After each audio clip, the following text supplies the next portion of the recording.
Senator Pampilo Lacson is recognized.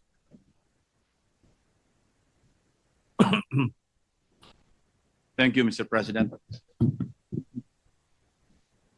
Mr. President, my esteemed colleagues, I rise today on a matter of personal and collective privilege. Before I start, Mr. President, and with the indulgence of our distinguished colleagues, let me put this one issue away first. The DPWH Undersecretary that I mentioned to have offered our Senate President through his staff to make insertions in the 2026 National Expenditure Program had vehemently denied it to her new boss, Secretary Vince Dizon, and to his face at that. Was actually lying through her teeth. Dapat alam niya na hindi ako basta nagsasalita ng walang katibayan. Ayan po ang resibo, Mr. President, and I quote, para maisama ko po sa NEP, sir. Her words, not mine. Sabi nga ng mga abogado, res ipsa loquitur. The thing speaks for itself. I will now proceed, Mr. President. Exactly 3 weeks ago, I took this floor to expose what I call the flooded gates of corruption, a dam of deceit that is burst open, unleashing the tales of insatiable greed that continue to drown our nation.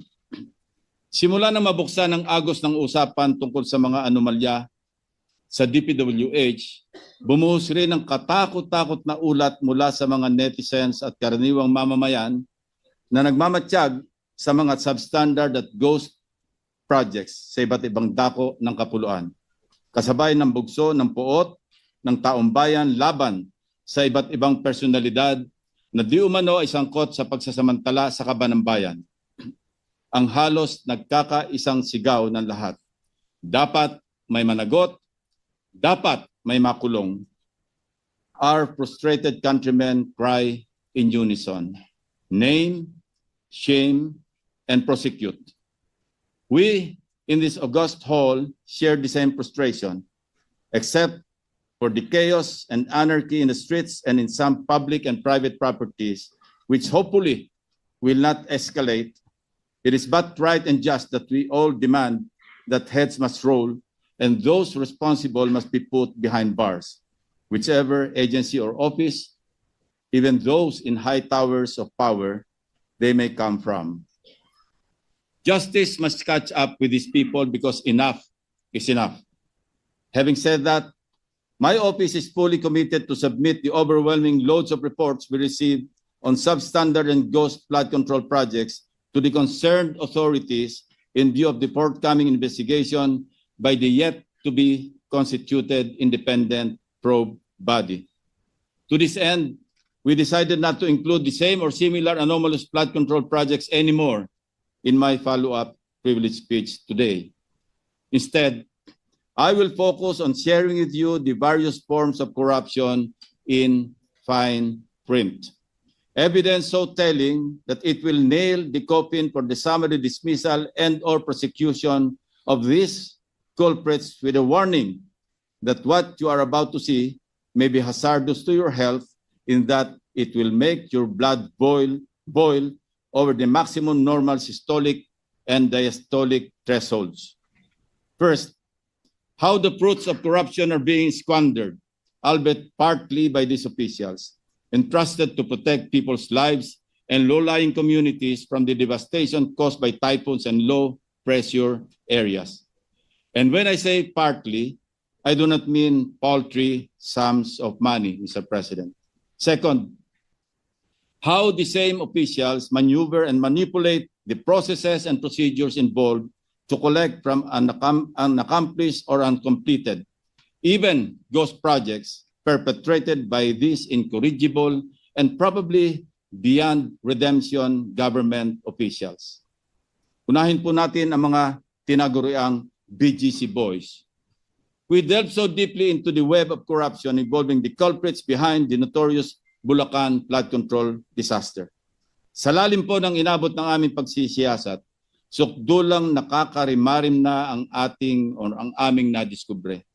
These DPWH officials reached the lowest of the low and the highest of the high in the many corners of casinos across the country. On top of their multi-million peso wristwatches, signature clothes, and sneakers, and whatever else lavish lifestyles, these 5 erstwhile DPWH officials of the Bulacan First District Engineering Office gained them a moniker, BGC Boys. Not Bonifacio Global City Boys, Mr. President, but rather the Bulacan group of contractors as they have been known to casino employees. Hindi tambay ng High Street sa BGC ang mga ito. Hell Street siguro, Mr. President. At siyempre, nagtatago sa mga aliases ang BGC Boys. Let me do a roll call, complete with valid identification cards like driver's licenses from the Land Transportation Office, but this is a separate matter to be investigated, my distinguished colleagues. Ang kakasibak lamang na DPWH OIC Assistant Regional Director ng Region 4A at dating District Engineer ng Bulacan na si Henry Alcantara alias Joseph Castro Villegas. OIC District Engineer ng Bulacan, First District, Bryce Erickson G. Hernandez alias Marvin Santos de Guzman. Assistant District Engineer JP D. Mendoza alias PJ Castro Asuncion. DPWH Engineer 2 RJ Dumasic, introducing himself as a contractor from Sims Trading Corporation with alias Sandro Bernardo Park at Edric San Diego as himself.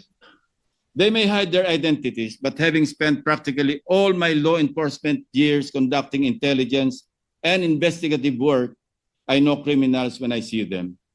No matter how real-looking their IDs are, no matter how long they were able to thrive in the shadows, no one can shield them from the day of reckoning that they deserve.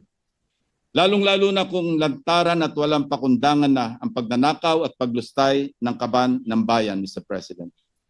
Base sa mga dokumentong nakalap namin mula sa PAGCOR, malulula tayo sa laki ng halagang naging talo sa kasino ng 5 ito. 950 million in gross losses, Mr. President. Base ang mga ito sa official at validated na record mula mismo sa 13 kasino sa Metro Manila, Cebu at Pampanga. Halimbawa, itong si former Assistant District Engineer at OIC, District Engineer Bryce Hernandez alias Marvin Santos de Guzman, mayroong combined gross losses sa mga kasino na 435 million pesos. Halos hindi sila nagkakalayo ng OIC Assistant District Engineer niya na si JP Mendoza alias PJ Castro Asuncion na may 418 million pesos sa nakabuwang